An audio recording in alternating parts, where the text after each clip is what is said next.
सोचो अगर किसी देश को बर्बाद करना हो तो प्लानिंग किस तरीके से होगा। सबसे पहले वहाँ की सिनेमा को टारगेट किया जाएगा। वहाँ पर मूवी इस तरीके की बनाई जाएगी जहाँ की मूवीज में सिर्फ आशिकी दिखाया जाएगा, साइंस की, टेक्नोलॉजिया की कोई बातें नहीं होंगी। इससे होगा क्या, वहाँ के यूथ को ये लगेगा कि गर्लफ्रेंड पटाना सबसे ज़्यादा इम्पोर्टेंट होता है। और उस मूवी में होता क्या है, लड़की छोड़ के चली जाती है, लड़का नशेड़ी बन जाता है, इससे ज़्यादा कुछ नहीं होता है। साइंस की, टेक्नोलॉजिया की इस टाइप से कोई बातें नहीं होंगी। अगर इससे भी मन नहीं भरेगा तो क्या करेंगे, वो धर्म के आधार पर लोगों को लड़ाएंगे।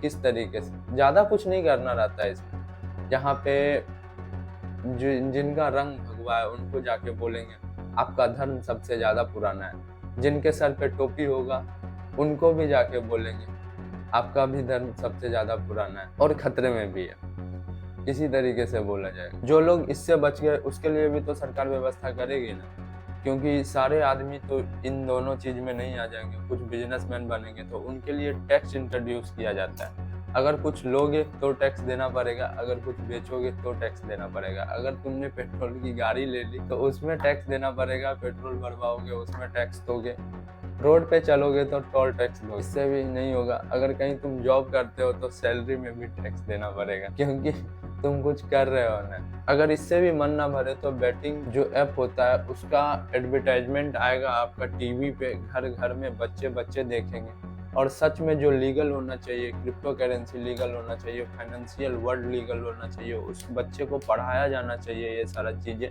इसको इलीगल बना दो।